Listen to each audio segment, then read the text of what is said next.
Okay, hello everyone. Welcome to another Socialist Hype House debate. Today it is going to be myself, Jonah, versus ZC underscore 55 or Zach on TikTok.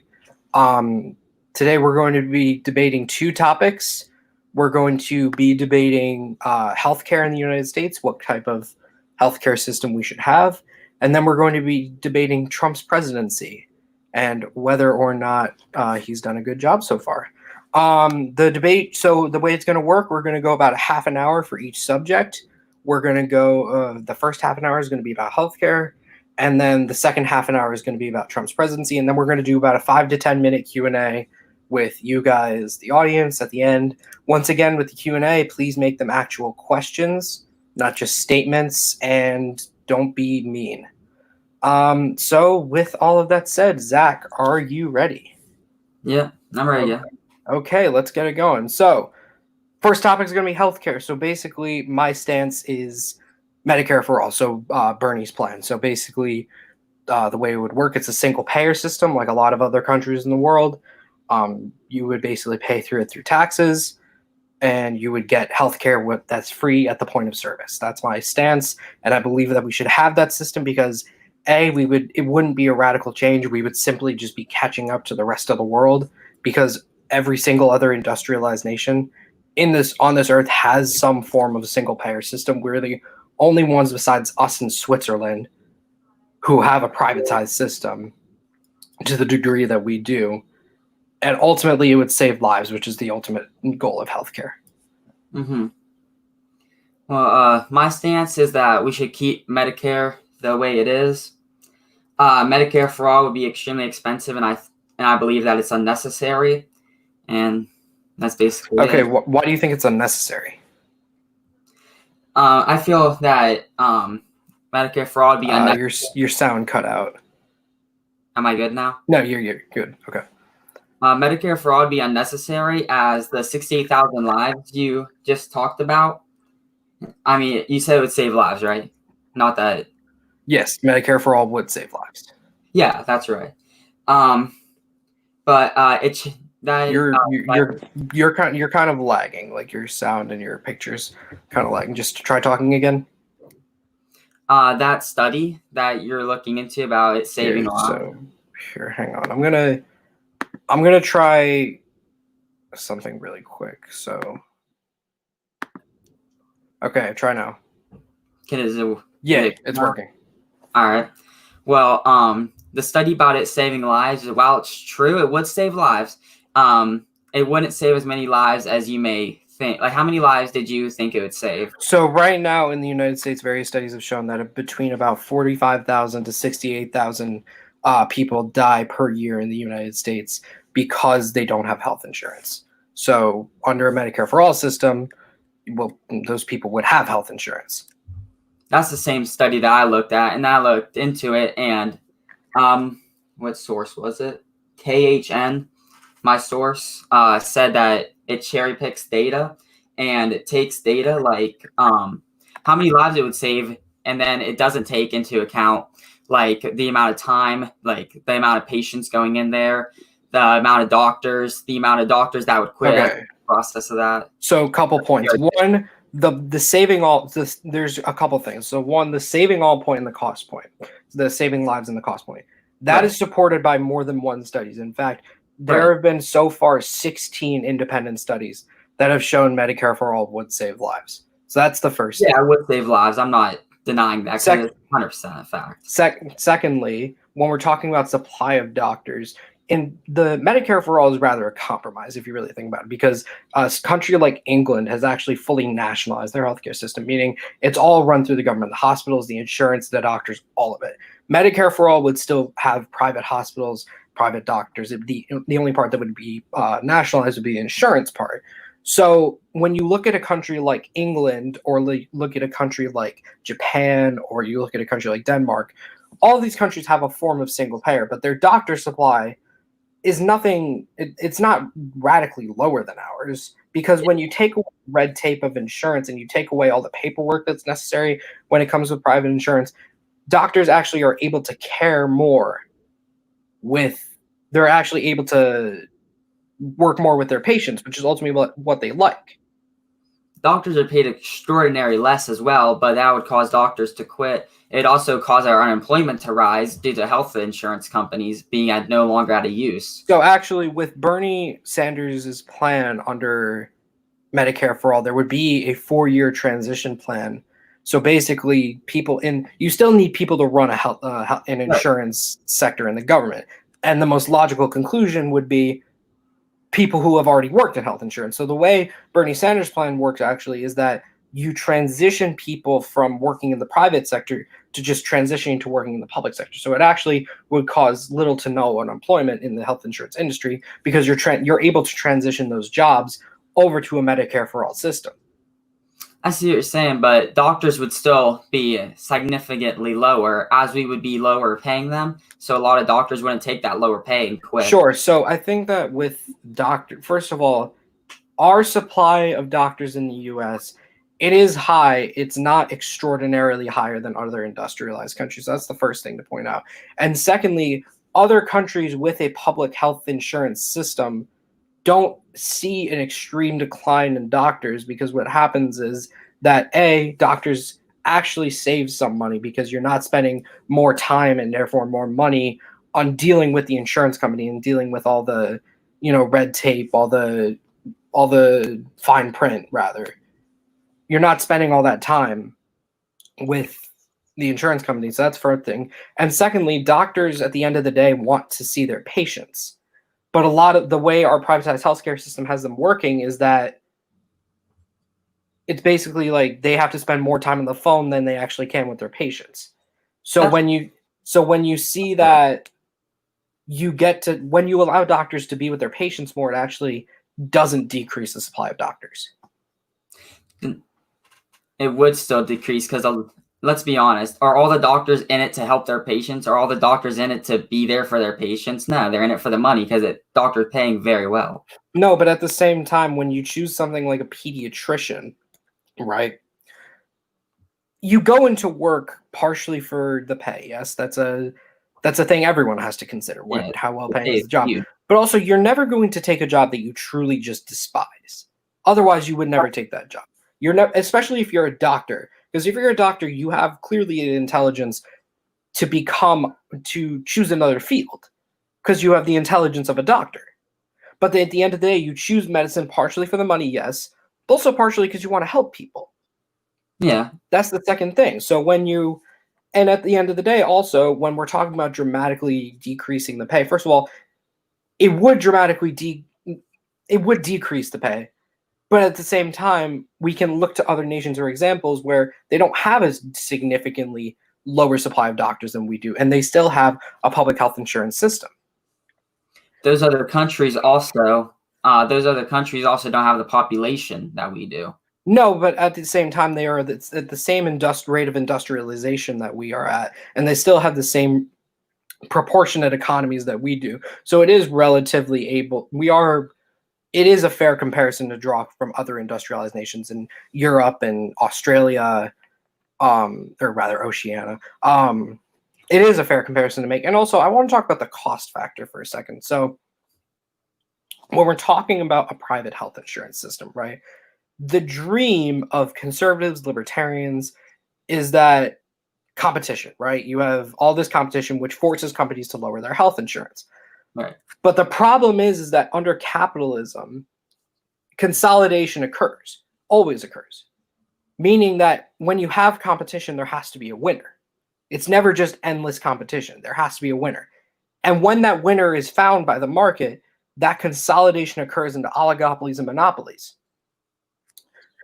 So therefore, when you have that consolidation, costs rise, which is what we're seeing. The two countries right now that spend the most per citizen on healthcare both have privatized health insurance systems, with the US spending about $14,000 per capita, and then Switzerland spending about $8,600 per capita. And they both have private health insurance systems. But all the other countries across the world that have some form of a public option, a two-tiered system like Australia, or just a full-on nationalization of healthcare like England, they all spend significantly lower per capita because, as it turns out, private health insurance companies don't care about the people. They just care about the profits. Right, but like national health spending would increase from like I think it's 7 trillion over 10 years in both private and public health sectors under that. Sure. Sure. Also, So it costs like 30 to 40 trillion dollars. okay, so first of all, that 30 to 40 trillion dollars is over 10 years. That's not Yeah, just like a 1 year increase. So that's an important distinction to make. yeah, but that's Secondly, still a huge, that's still a very secondly, big cost. it's important to recognize that that's not additional. So it's additional in public spending, yes. But when you take away, so right now, if you really think about it, your health insurance you pay for Cigna, United, what have you. That's basically a private tax because you Right, have to pay for the health insurance, otherwise you don't get health insurance. right, That's a private tax. So when you take away the private taxes, because the Medicare for All system would eliminate all private insurance unless it's supplemental, like an elective surgery, like plastic surgery, or like I don't know, like you want to get Wolverine claws. Like that's an elective surgery that would be allowed under Medicare for All. But when you take away private health insurance, you're still spending on Medicare for All and insurance because insurance isn't easier or isn't free. Sorry, insurance is never going to be free. That's not right. what we're trying to do. But instead of paying private systems like United and Cigna, you pay public. You basically paid for your health insurance for the government through the government. So now you're actually saving money because instead of paying a profit motivated company, you're paying the government who has no incentive to profit, but just pay for what you need. The And government doesn't have an incentive to profit. it really doesn't, because at the end of the day, government's job is to provide for the welfare of its citizens. Right. And private companies, this is actually a really interesting statistic. A study showed that under Medicare for All, so right now private companies, they spend about 60% of their money on health insurance and 40% of their money on overhead costs, like things like CEO pay, maintenance of buildings, what have you. Right. Under a Medicare for All system, the government would be spending about 10% of their money on overhead, and the rest would be going to health insurance. Okay. Well, first off, you pointed out how the government doesn't need to make a profit. The government does need to make a profit to still maintain buildings. They still need to maintain doctors. They still need to maintain nurses. They still need to maintain check-in persons. So they all need to make a profit. Like, it's impossible for them to not make a profit. Okay. You also pointed out how it would save us money. That's just simply not true. You said that it would save us money from taking money out of, what did you say again? So you basically, instead of paying private companies, you're paying for your health insurance through taxes. Right. So paying for our health insurance through taxes would be paying for everybody's health care along with and spread out behind every American. With paying for everybody's health care, we would have to take into account the people who aren't going into healthcare right now. Like, if we added a public healthcare, we both can agree that more people would take that healthcare and take it whenever like they have a cold or something like that instead of just taking care of themselves. As they So should. we would have to put that costs into effect along with the 30 to 40 trillion that I added in, and that's added to the budget because of nationalizing the healthcare. Okay, so first of all, it wouldn't nationalize healthcare. It would nationalize health insurance. So that's the first thing. That's a huge difference. When we're talking about paying doctors, paying nurses, those are all privatized still. They're still being compensated by hospitals and what have you. That's the first thing. So secondly, when we're talking about the government needs to, maintain a budget and it needs to pay all these people, that's true. And the government, as I said, will need to raise taxes in order to pay for Medicare for All. But the difference is that when you take away a profit motive, which is what is at the core of a private health insurance company, you're not paying for things like CEO pay. You're not paying for things like board pay. You're not paying for David Cordani's of CEOs. You're not paying for Dave Cordani's private jet. You're paying for health insurance, and you're paying for the employees, which is what should be, at the end of the day, what you're paying for in health insurance. But the thing is, and this is not just me speculating that Medicare for All would save money. This has been shown by UMass Amherst study. This has been shown by a Yale study. This has been shown by even a study founded by the Koch brothers, of all people. All of these studies show that when you take out the profit motive, you're actually able to pay, you save money. The individual saves money on health insurance. So the Koch brothers study, for example, the Mercatus Institute, found that right now, over the next 10 years, we are expected to pay about $33.2 trillion for healthcare under a privatized system. Under Medicare for All, it would be 32.1 trillion. And that's a conservative study, you said? That's from the Mercatus Institute. All right. And that was funded by the Koch brothers. And the Koch brothers are notorious conservative lobbyists. Right. So when we're talking about a healthcare system, not only what's moral, but also just what's better for the country, I believe that even if we do have freeloaders who are just using the system to get a cold, that's still better than the system we have now. That's actually much better than the system we have now. Well, so first off, how you talk about the savings you mentioned, they're not a ton of savings. They're a little bit of savings. They're not a ton of savings. Also, what was I going to say? I just lost my train of thought. You were talking about the savings that would save, right? Sure. How it would save about $1 trillion. So that was according to one study. Another study from UMass Amherst showed it would actually save about $4.2 trillion over 10 years. So the amount is unknown, but let's just say it saves $1 trillion a year. Okay. So we would also, in effect, lose doctors to that. Like I've stated before, that's a fact. We would lose doctors as the payment would be a lot lower for doctors. Our taxes would also raise under this, and this turns into capitalism, as you can, with competition. This would lower the competition for hospitals, and we wouldn't have a competition, and it wouldn't be a competitive industry anymore, which capitalism is basically built on competitive. So, first of all, hospitals aren't a competitive industry as there are now.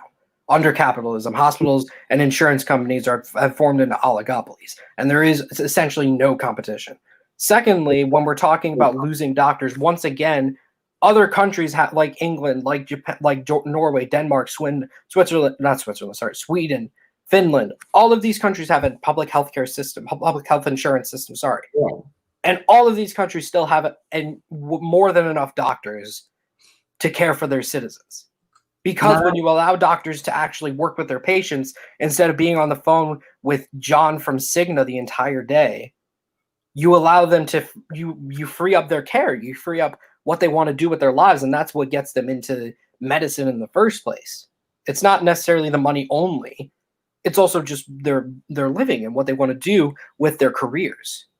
That's not necessarily true that they have a lot of doctors. The United States has more doctors than anybody else. And also it's true that their wait times are extremely huge. So when it comes to wait times, first of all, every country has wait times. We have wait times in the U.S. under a private health and our wait times are the best out of any other country. So that's not necessarily true because it's 100% true. So first of all, when we're talking about same-day appointments, other health insurance, we have some of actually the highest wait times.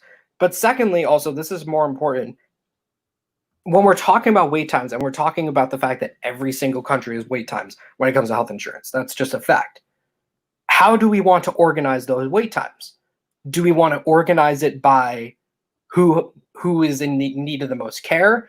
As in, a person with a heart attack should probably be at the front of the line versus someone with, like, I don't know, a sprained foot. That's how that works. But under a private health insurance system like the one we have in the US, it's not by need, it's based on wallet. As in, how fat is your wallet and how good of health insurance can you pay for? Right. So that's the difference. So even if our wait times do increase, I would argue that's still a more moral system than basically having a wait time system where if you can pay, you can get to the front of the line.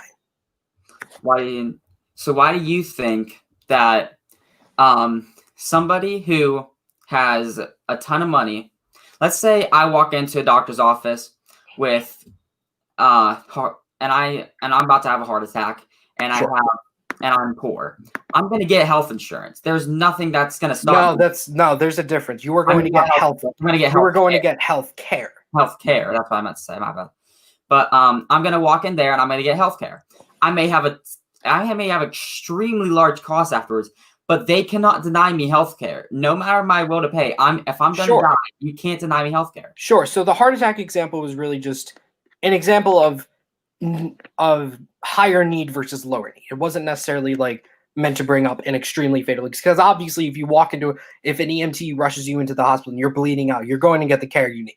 Exactly. But the problem is that there are various treatments, surgeries, procedures, what have you, for people who might need it more than people with fatter wallets. But the people with fatter wallets are able to pay for better health insurance, that gold plan, that premium plan, and therefore they're able to get to the front of the line over someone who might need it more. And the problem is also, as far as the law you mentioned where a hospital can't deny you healthcare, that's true. But I would argue that that might be the most immoral part of our system, because why do you think 45,000 to 68,000 people a year die of lack of health insurance? Obviously, they can get the care they need. Obviously, they can get the health care they need, right? Yeah. If they're really on if they're really on the verge of death, they're able to get the health care they need. So then why do you think that happens? Why do you think people die? Because they're scared to go because of the cost. But there's many, many plans that help you pay for healthcare as well. Okay, I would argue that even if there is a plan, I do not think that a moral system would have people paying $250 a month for the rest of their lives just to get surgery, just to make sure they don't die. Like, I have 4 programs right here, like qualified Medicare beneficiary, specified low-income Medicare beneficiary, program qualified individual. Just like all those programs will help you pay for Medicare. Yes, help you pay. That's the key. Yeah. We shouldn't have to help people pay in the first place, because when we're talking about the role of government, the function of government, and we're talking about the Constitution that says the government has to provide for the general welfare of our citizens, I would argue that general welfare, that is 100% in our Constitution. That is part of the preamble. Nowhere in the Constitution does it say that the United States has to help you to maintain healthcare. No, it doesn't say healthcare specifically, but it does talk about general welfare of the country. And I would argue that giving people healthcare, which is something that people need to live. You cannot live if you don't have proper medicine, because if you get sick or if you get hurt, you will more than likely die. So I would argue that it is necessary for a human to live, and a human to have healthcare to live. So when we're talking about the role of government, and when it says that in our Constitution that the government has to provide for the general welfare of our citizens, I would argue that 100% healthcare has to be a part of that.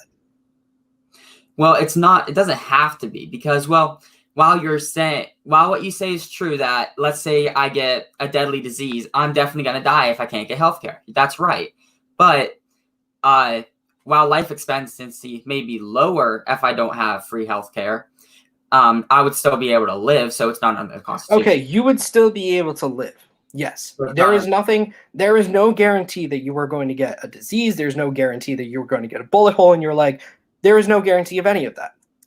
However, almost everyone gets sick at some point in their life.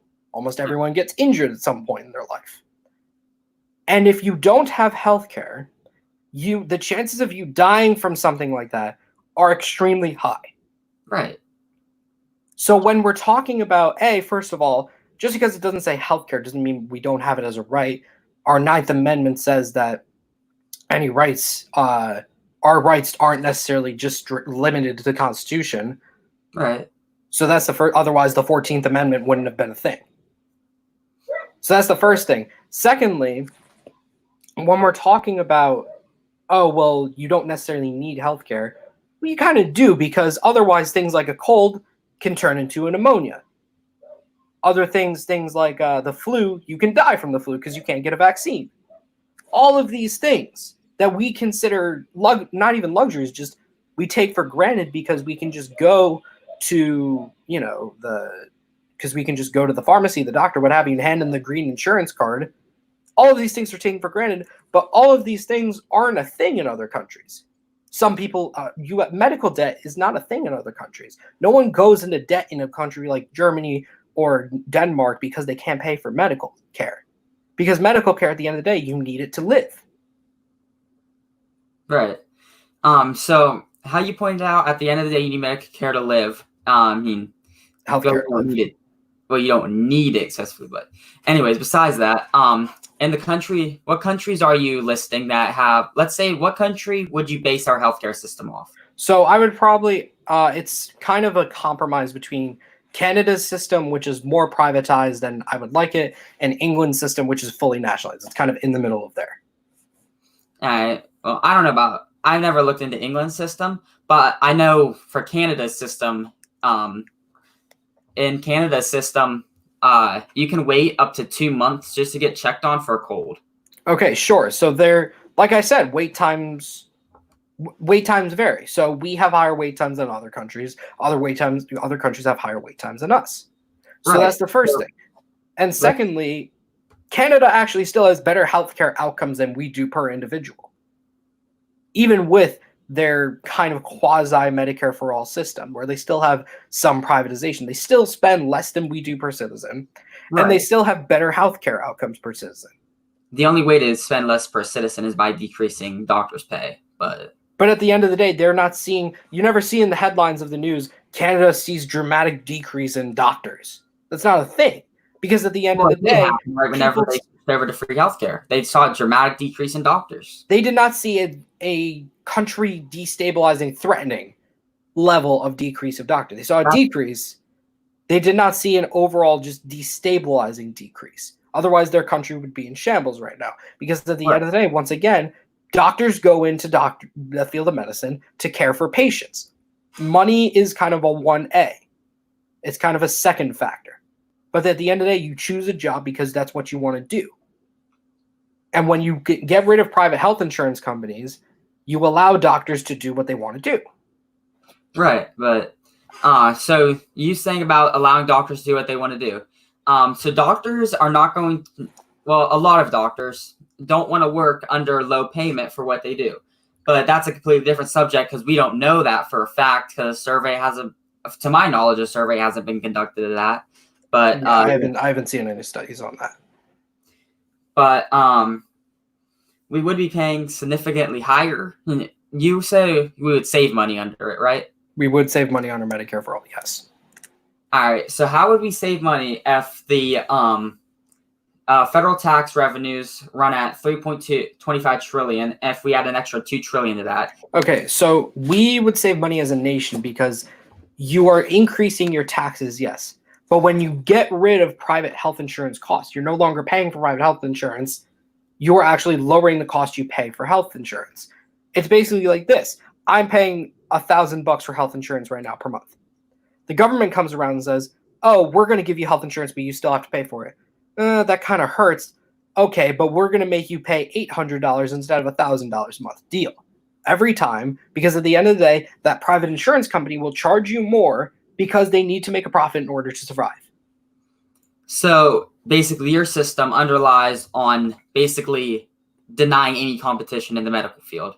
No, in the health insurance field, because there shouldn't be competition to begin with in a field of health insurance, because human healthcare shouldn't be something that's left up to private companies. So under your system, you say that we would save money and that, what was the last thing you pointed out? We would save lives. We would save lives. So saving money and lives, first off, it wouldn't save that many lives. It would save a couple thousand, not many lives though. And people who are dying right now due to it and denying service can go into the medical field and get that service. They just choose not to, and they could even and they could apply for one of the many medical paying fields to help pay for their medical costs, but they choose not to because they don't look into that stuff. All they look into is the one singular cost. They don't look into the cost of it. They also companies also provide some health insurance. Also, with the what did you say? Saving money part of it. Saving money is while it might be a little bit of money, it's not that much money at all with how much money we're adding to the actual cost and how much unemployment would raise. And we would have to invest more money to get unemployment to go back down. So basically, it wouldn't save much money at all. Maybe a couple million, maybe at most. That's just simply not true. That is study after study has shown. This is not from like Jonah Cole writing up a study. This is from esteemed universities like Yale, UMass Amherst, even Stanford. This is from right wing leaning studies. All of these studies show that it would not be millions; it would be trillions over decades. that does not take into account us having to back down unemployment after it raises after all these doctors quit. Okay, once again, studies lost. Once again, so first of all, no country with a public health insurance system has seen a dramatic decrease in doctors. Second of all, even if the amount of doctors who quit was so dramatic that we would have to reinvest in unemployment, it's simply not true, because it's not like these are people who are not college graduates. These are people who are not intelligent. They are able to get other jobs. So even if there was a spike in unemployment, it would quickly go back down, because these people are able to have the education to be able to reinvent themselves in the workforce. So that's not to. If they choose not to, then we have. If they choose not to, then they can go into unemployment insurance. They can do various other things. But ultimately, at the end of the day, there is no evidence to suggest that we'd see a dramatic decrease in doctors and a destabilizing decrease in doctors. So a dramatic decrease. It shows that in Canada. Okay, Zach. So we're at the 32-minute mark. So I think it's time to move into the next part of our segment. Yes. So everybody watching right now, this is the second half of our debate. So for the next about 30 minutes, Zach and I are going to be debating whether Donald Trump has done a good job as president. So Zach, I'm going to let you go first this time, since I went first on the healthcare part. I mean, my stance on it, you can probably tell. I think Trump has done a great job as president, and I think he should definitely be reelected in 2020. Okay, why? Well, first off, the economy. He's done great things for the economy. Middle class, he's done great things for the middle class, increased median income a ton. He's also erased the rich tax, which raised our products quality. He's also started production of the wall, which is going to save us billions a year. He's also what was it? I had one more point. I can't find where it is, but yeah. Okay, so I obviously do not think that Trump has done a good job as president. There are a couple of things why. So first of all, health insurance. Donald Trump promised to repeal and replace Obamacare, and he promised it was going to be great health insurance. It was going to be the best ever. It really hasn't. 11 million people have lost health insurance since Donald Trump has become president. He's done nothing, no steps to increase that number, or decrease that number, rather. He has done no steps to improve health insurance. Okay, so that's the first thing. Secondly, he has done nothing to fix the problem of our military-industrial complex or get us out of endless wars. In fact, that he has still kept us in Iraq and Afghanistan. He has increased drone strikes by 600%, and drone strikes have a 90% civilian casualty rate. Third of all, he has given billions of dollars in weapons deals to Saudi Arabia, and Saudi Arabia is committing a genocide of Yemen. That literally 38 million Yemeni people are predicted to starve over the next in the next year, and we are funding them. Donald Trump is funding them with arms. And third of all, Donald Trump promised to drain the swamp. He said that I don't need to take their money. The lobbyists, I have my own money. I can fund my own campaign. I am going to drain the swamp. Donald Trump has put 280 lobbyists in his administration since the beginning of his presidency, and lobbyists and corporate money in our politics is why nothing gets done. All right, let's take one point at a time. So what was your first point in that? So my first point is that Donald Trump has done nothing to improve health insurance for the American people. He is, in fact, uninsured.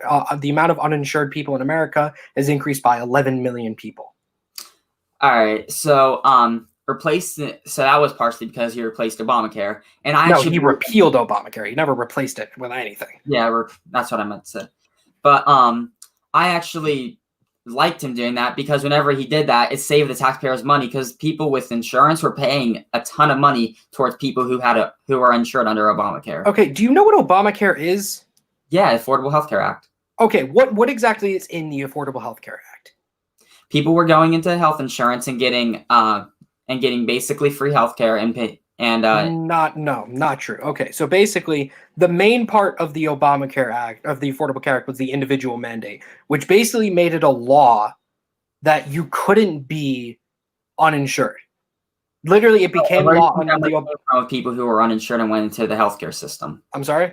Where do you think the money came from for people who were uninsured? Okay, so partially it came from the fact that yes, costs actually went up under Obama. I don't like Obamacare. Let's just get that straight. I really don't like Obamacare. Okay, well then we're in the same group there. But I don't like it for different reasons. But the fact of the matter is 20 million people went insured. under Obamacare. And the cost of private health insurance did go up because of Obamacare. But that's the problem. The people paying with insurance, they had to pay more for But people. here's the problem is that if you don't have health insurance, the chances of you going into extreme crippling medical debt increases significantly.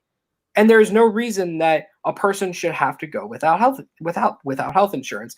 And not only has Donald Trump done nothing to improve health insurance, he's just significantly worsened the system. Costs are still extraordinarily high when it comes to premiums, deductibles, and copays. He's done nothing to lower drug prices. Yeah. The only thing he's done is just increase the amount of uninsured people.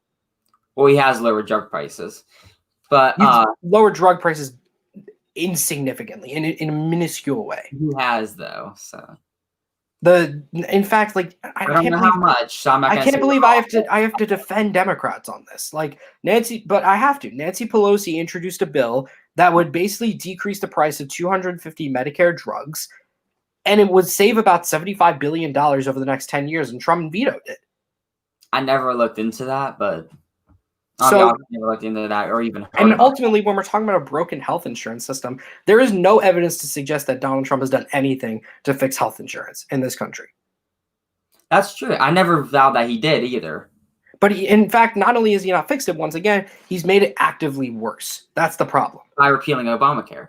Yes, by repealing Obamacare. Uninsured. That's the only reason you're seeing that jump in insurance is because of Obamacare, which he saved the taxpayers money by doing that. Okay, he's saving the taxpayers. First of all, I'm not a lib. Shut up, Kristen. First of all, and someone in the comments. First of all, premiums are still at an extremely high rate. The average premium right now is about $11,000 per year.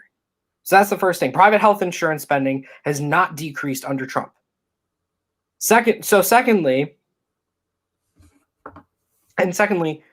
the only thing that's increased is the amount of uninsured people. Taxpayers are still paying extremely high taxes because of Trump's extremely high military budget, which he has done nothing to decrease. Our military budget is needed to be that high. It's very necessary. Why? A country just made a nuke that can reach our country. Okay, and we still have the highest supply of nukes in the world. That's not necessarily true because that is 100% true. The only country that rivals us in nukes is Russia. That's it. Yeah, exactly. And there is no evidence to suggest Russia is lying about their count. Okay, regardless, we still have enough nukes where mutually assured destruction is a thing. If a country fires a nuke at us, what are we supposed to do? Fire some back, destroy with the whole entire world? Yeah, pretty much. That's what mutually assured destruction is. That's why there's never going to be nuclear war, because one country knows that if you fire a nuke, all the other nukes are coming back, and that's what starts World War III and ultimately ends the world. That's what mutually assured destruction is. But when we're talking about the military budget, there is no reason for our military budget to be that high. There is no reason for us to be Iraq still. There is no reason. We need to protect our country against the countries that may be invading us. We need to protect. What country is ever going to invade us? Please explain this to me. A country may invade us. You never know that, but really, you really think a country is going to invade us? Yeah, Iraq. We had a threat of them invading us. Oh my! You know nothing about the Iraq War. The Iraq War was started because George Bush and Dick Cheney lied to us and said that Saddam Hussein and Iran. Iran, the only reason we're even in conflict with Iran is because back in the 50s, we literally overthrew their democratically elected religious leader because he wanted to nationalize oil. So that's led to decades of conflict. Right. And I'm not saying that that we're not the reason that happened. I haven't looked into that to look into. And also, Iran is an entire ocean away, and they have almost no navy. There is no chance of Iran invading us. If they choose to. Really? You really think Iran, of all countries, is going to be able to march across the Atlantic Ocean and invade New York City? No. Did I say they might try? Yes. That is never going to happen. They even threatened to. They have never once threatened to invade the United States. Yes, they did. When? Please explain this to me. They said in a public announcement that to their citizens that if the United States does not stop these constant attacks, that they will send troops. They will send troops into Iraq, my guy, into the U.S. Embassy. Yeah, they're never going to invade. No country is ever going to invade the U.S. physically. No country's ever going to launch a land invasion. You don't know that for a fact. But okay, besides that, even to keep our treaties, like you mentioned, all those countries, how we're sending troops out there, and we shouldn't be sending troops out there. We should be sending troops out there to keep our treaties with the other countries. Yeah, there's right, because there's no better way to keep treaties than sending troops into countries, right? Yeah, right. Basically, because diplomacy is not a thing. Wars. That's how it's happened for centuries, where they send troops and to help them fight wars. Okay. Do you think that the U.S. has actually fought a just war since World War II? Like, do you think the Vietnam War was justified? I'm gonna be honest, I haven't looked into the Iran war at all. No, the Vietnam War. I meant the Vietnam War, my bad. Was it justified for us to go into Iraq? No. Was it justified for us to go into Afghanistan? Well, these were all to keep treaties. Well, some of these were to keep treaties. No, none of them were to keep treaties. I said some. No, none of them. No war that the U.S. has started been about keeping treaties. The Afghanistan war was started because of 9/11. So that's the first thing. But either way, we stayed in there way too long because of the military-industrial complex. The Iraq war was started on a series of lies by George Bush and Dick Cheney to get oil from Iraq. The Vietnam War was started because we were afraid of them becoming communist and dissolving into Northern Vietnam. And after 7 years of war, guess what?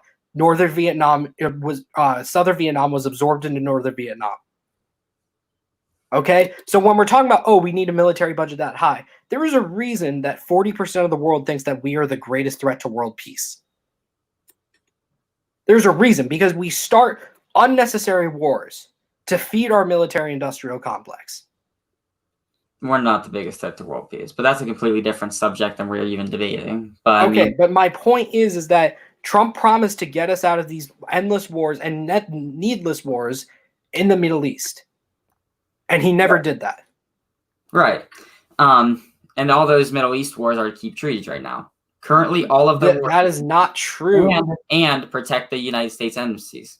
Okay, those wars are still being fought because the military-industrial complex lobbies Congress and lobbies Donald Trump to keep troops in there because they want to keep getting contracts to manufacture weapons. That's the only reason we're still in there. Right. How is that a good thing? Because we need to manufacture weapons to stay as the most powerful country in the world. Are you sitting here and defending the military-industrial complex? Like, actually, is that a thing you're doing? I don't see anything wrong with it. Oh my God, yo! You're serious? You're genuinely serious? Like, you think like the military-industrial complex, which has lied us into wars and which lobbies billions of dollars of Congress to keep us in wars, needless wars without a purpose, is somehow a good thing for the United States? Tell me, how are they needless? Because they have no absolute fact that they're needless. Because we have no enemies. We genuinely have no enemies that could genuinely attack us. Right. And genuinely get away with it. Right. So the only reason that we continue to have terrorists is because we go into the Middle East. And we go into the Middle East and destabilize entire regions with our military to get oil. Right. You just point out the great fact about why the war oil. You think it's a good thing to fight wars over oil? No, I never did I say that.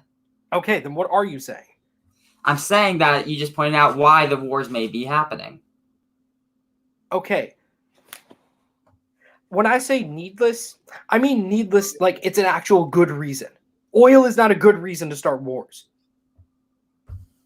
I never said it was. But that's what we're doing it. That's why we're still in Iraq. That's why we're still in Afghanistan. That's why we abandoned the Kurds in Syria. All of these things are happening because we need to feed a military-industrial complex and sacrifice U.S. soldiers' lives. I just got banned from live streams from TikTok because I was live streaming this debate. That's weird. Anyways, I have no clue. But as far as, and also there's a thing you were talking about the economy. Tremendously. You can't deny that. I absolutely can't deny that. So when we talk about things like unemployment, stock market, GDP, all of these things, I'll criticize pretty much every single U.S. president for this. All of these things are stupid. If we're really thinking about it. Unemployment rate is somewhat good in determining the success of an economy. But the problem is that the jobs created under Trump, Bush, Obama, all of these jobs are not well paying. There's a reason that 78% of the country lives paycheck to paycheck. Under Trump's administration, he's created industrial jobs, which are very good paying. So the problem is that in a 2018 study from Forbes and CNBC found out that even under this job growth under Trump and Obama, 78% of people still live paycheck to paycheck, as in if they miss a paycheck, there's a chance they won't be able to make rent, they won't be able to pay for groceries, they won't be able to make utilities, all of these things.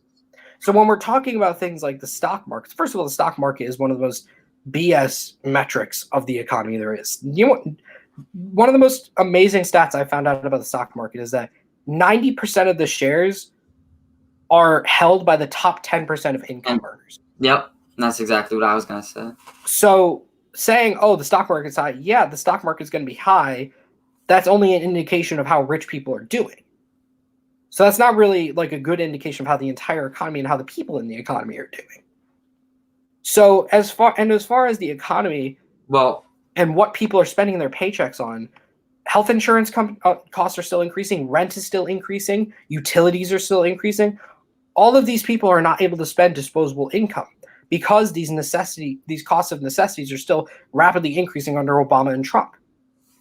Right, but and you said that stock market isn't a fair comparison of how people are doing in life, and I agree with that. But what is a fair comparison is the house median income, which has highly increased under Trump before Corona happened. So as far as the that study that showed the house median income, it's tough with that because it's the middle class, so it's about $50,000 to $150,000 a year in current income. That median rise in income went mostly to the upper middle class, not the lower middle class. Right. So while I do believe that the middle class needs help, ultimately Trump's policies have benefited the upper middle class and upper class people of this country more than he's actually helped the working and lower class people of this country. Well, he has worked the working class a ton. How? Trump's helped the working class by increasing median income. Median income of upper middle class households. That's the difference. He's increased the median income of lower. He's increased the median income, but not to the point where it makes a significant difference. That's the key. Make a difference. It makes a small difference. It doesn't make enough difference for people to escape this vicious cycle of being able to only afford your rent, food, and water. He's also eliminated the rich tax, which you can see an increase in product quality whenever Trump did this. Okay, so as far as his tax code and his repeal of the taxes that Obama, first of all, Obama didn't tax the rich as much nearly as I would like to. But secondly, wealth inequality is a huge problem in the United States. It is. Because when you have 3 people in the United States making as much as the bottom 50%, and then you see an economy where 78% of people live paycheck to paycheck, more than the majority of this country cannot afford an unexpected $500 medical emergency. When you have all these things where people are just barely living on the edge, the last thing we need is more wealth inequality. Right. Which is what Trump's tax code has done. But the wealth inequality that you're seeing is from people who had the idea of creating multi-billion-dollar companies and implemented them. Okay, so as far as this idea that, they're job creators, those companies needed laborers. Amazon needs people to work their factories. Walmart needs people to work their floor of their shops. Apple needs sweatshops to design their iPhones. All of these companies could not have gotten where they are without laborers. Steve Jobs did not create Apple with his bare hands. Jeff Bezos does not run in the entire company of Amazon. Right, but all those employees that they hired didn't come up with the idea. Right, but at the same time, first of all, not all CEOs created their companies. That's the first thing. Right, some went into a couple with multiple people and then take over. No, some people just ended up getting the job because they were able to go to business school. That's the first thing. So secondly, as far as, they're job creators, they do not make the products. They come up with the idea. There is no company without the laborers. And the idea that back in the 1960s when we had tax rates of about 75% for the richest, and we had higher unionization rates, CEOs made about 25 to 30 times more than their average worker. Right. So their average worker would make $75,000 a year. The CEO would make 25 times more than that. Right now, CEOs make 300 times more than their workers. And that's great. And I'll tell you what. I'm curious. Tell me how a CEO works 300 times harder than their average worker. He doesn't, but guess what that CEO got to do? He's got to hire employees. He's got to come up with the idea, first of all. So let's start from the basics. He's got to come up with the idea, and that's going to start the multi-billion-dollar company. He started up with the idea. That does not start the multi-billion-dollar company. The multi-billion-dollar company is started by the laborers who have to make the products and services. Well, it started by getting the idea. Okay, and second of all, when Trump cut taxes for corporations in 2018, corporations actually cut the net jobs. They saw a net job loss, even though their tax rates were decreased. Sorry, what did you say? You cut out. Can you hear me? Yeah, I can hear you. Okay, in 2018, when Trump cut taxes for corporations, corporations actually cut more jobs than they created. So this idea that increased. What? Their product quality is also increased. I don't care about product quality, to be honest. When you have a situation, I don't think the iPhone was created from product quality. iPhone was created by people in sweatshops. The microchip was started by Bill Gates, but at the end of the day, you still need people to build that product. And at the end of the day, I don't really care about product quality when you have the majority of this people teetering on the edge of poverty. Well, that's getting into capitalism versus socialism. But that's my point, is that when you're talking about a good economy, Trump's economy, even before coronavirus, still had the majority of people just barely living outside the edge of poverty. Right. So how is that a good economy, even though unemployment's low? Because those people are taking our jobs meant for teenagers. That's not true at all. Minimum wage jobs are meant for teenagers. Minimum wage jobs are meant for just minimum wage people. As in people who need to work minimum wage jobs just because that's the only job they can get, because the socioeconomic status they were born into doesn't allow them the opportunity to gain the education necessary. Well, everybody has access to the education. Also, as far as an economy goes, Trump has done nothing to solve the rising costs of colleges or the increasing student debt. Student debt is at $1.7 trillion. For free college or something like that? Trump has done. If Trump did four-year college, no, I'm not saying he did. I'm saying, what do you believe in? Yeah, I believe in free public four-year college and abolition of student debt. Well, that's very, very expensive. Okay, and it's very, very expensive to keep an entire generation trapped under $1.7 trillion of debt, which doesn't allow them to start a family, get a house, get a mortgage, all of these things. Well, did you know millions of people go to college just to party? No. Yeah. It's a study shows that over 10 million people go to college just to party. Okay, that's nice. I'm paying for 10 million people to go to college just to party. That's a waste of my money. That is not a waste of money, considering free college would cost about $80 to $85 billion, and we'd spend $730 billion on a military. How is that? How do we not have the money? I never said we don't have the money. I said it's unnecessary. It's not unnecessary, considering that right now, after World War II, when the GI Bill was instituted, we gave free college to the increasing amount of veterans who were coming out from World War II. About 2/3 of the population had a university degree, and that's when worker wages were at their highest, worker productivity was at some of its highest levels. But now that we have made college increasingly more expensive and increasingly harder to get a degree, only 1/3 of the population has a degree. And it's not like the quality and it's not necessary to get into a job to have a degree. Even the Tesla CEO, I forget his name, but he came out and said that the union buster Elon Musk, college degree. They'll hire you without even a high school degree. The Tesla CEO. That's nice. Elon Musk is also a union buster, and I don't really care about Elon Musk right now. I care that Donald Trump has done nothing to make education more accessible in this country. Well, that he's also done a lot of things.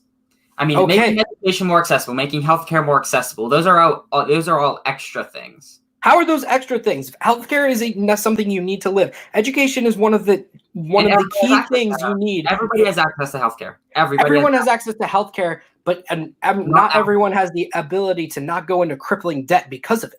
Exactly. So how do you expect Trump to fix that? Medicare for all. And Trump doesn't believe in that idea. Exactly. So he's a bad president. That's what we just debated on. So he's a bad president. That's my point. Donald Trump doesn't believe in anything that would actually help the American people when it comes to health insurance, when it comes to education, when it comes to getting people out of just abject poverty. So how you say he doesn't believe in getting people out of poverty, right? Yeah. How does it so him creating 7 million, I think it's 7 million jobs. How does that not help people get out of poverty? Okay, because once again, they're teetering on the edge because those jobs are there because of extreme wealth inequality, because of the fact that workers are not able to fight for better wages through unions. So get a couple jobs, get multiple jobs. Why is that the solution? Why does it always have to fall on the individual when we know that the government has the ability to make life better for the people? The government doesn't. The government absolutely does. We can create worker co-ops. We can create unionization levels, higher unionization levels, which gives workers the ability to fight for higher wages. And all these ideas that you're saying would cost trillions upon trillions. Unionization would not cost trillions upon trillions of taxpayer dollars. It would just be creating a law saying that workers must be unionized. I'm not saying about unionization. I'm saying all ideas that you're talking about. Once again, Medicare for all would save money. Education is not something that we can afford. It would simply just be shifting money from the military to free college. And why would we shift the money from the military to free college? Because the military does not. There is no reason in the world that we need to spend more money than. There's no reason that our military budget has to be higher than the next 10 countries combined. As in, on a list of highest spending military countries, we spend more than the next 10 countries combined. And most of those countries include our allies like France and Germany and England. There is no reason for that. It's not like England has so many less allies than we do, or enemies than we do. Well, you don't know every single fact of why they're increasing that military budget. But as far as just my last point of lobbyists, right? Corporate money has stifled congressional progress. Corporate money prevents universal background checks from being passed. Corporate money stops people from decreasing the military budget. Corporate money stops people. It forces people to kill any kind of bill that would help the American lives, that would help the American people. And when Donald Trump said, "Oh, I'm going to drain the swamp," he didn't do that at all. Well, going back to you talking about minimum wage. I didn't talk about minimum wage. Well, talking about how Americans are living on the edge, I meant. So. Yeah. Well, how you're saying about a lot of Americans living on the edge, a lot of those Americans are single mothers. One, you shouldn't have a kid if you're not financially stable. Two, you can work multiple jobs. Three, you can get roommates. Four, you can be a reseller on a product. Or hear me out here. We don't force people to live on the edge of abject poverty, and we actually take measures that don't require people working 2 jobs and not having a child.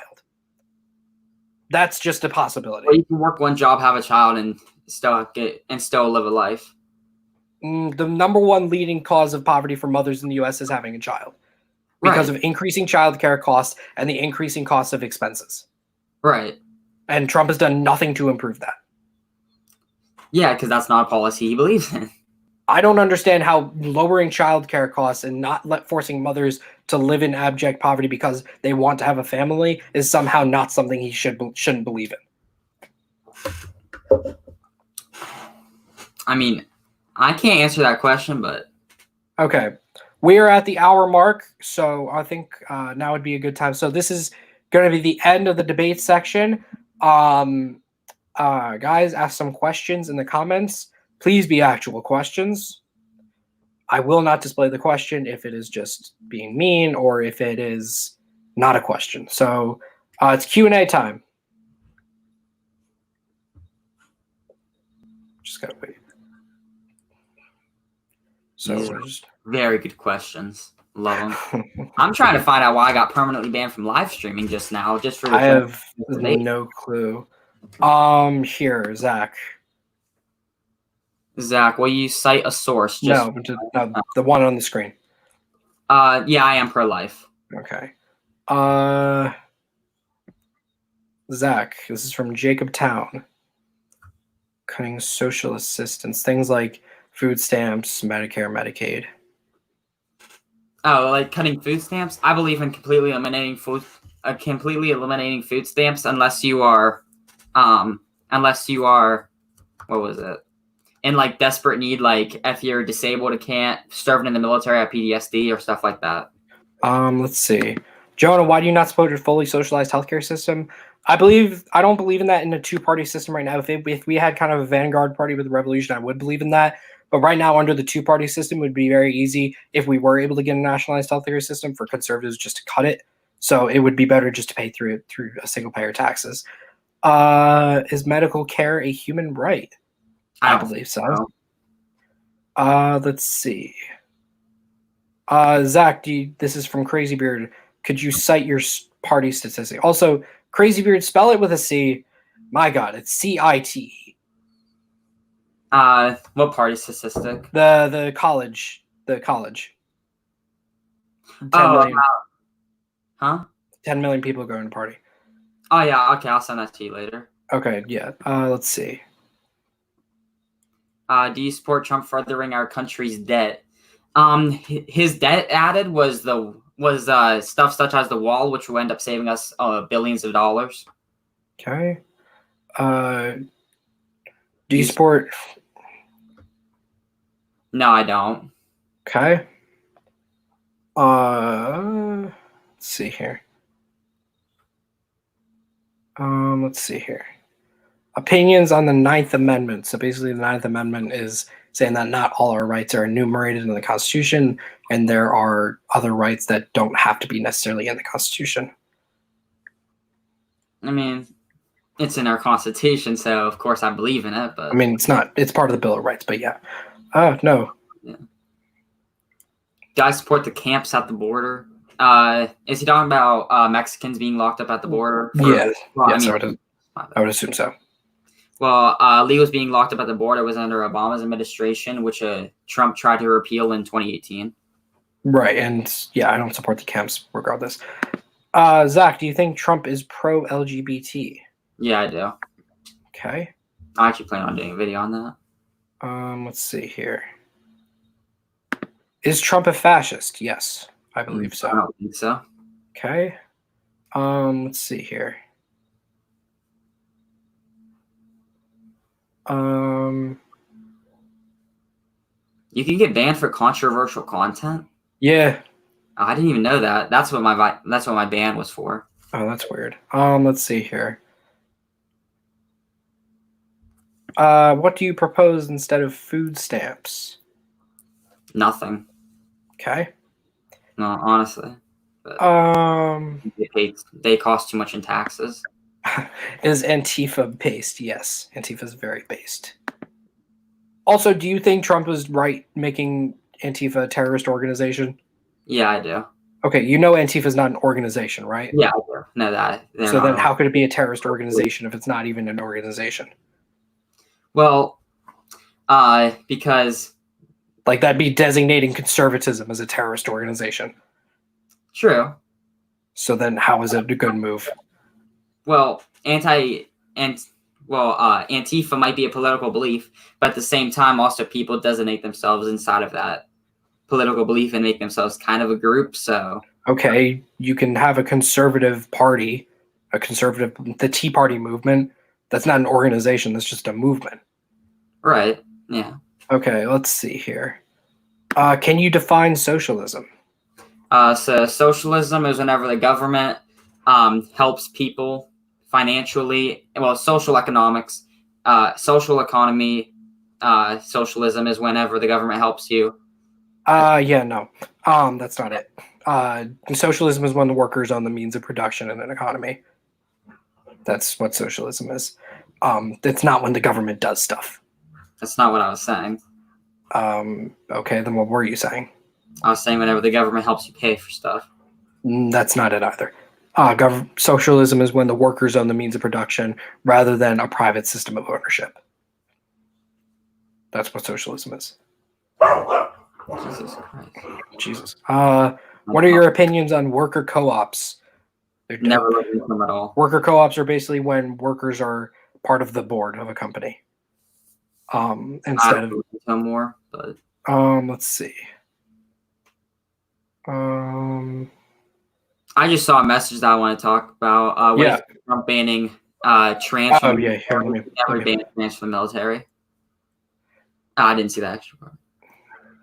No, he never banned transfer from the military at all. He said that that he wouldn't pay for their transitions, like to get the new body parts. He never banned them from the military, though. Let's see. Should the KKK be designated as a terrorist organization? Yes. I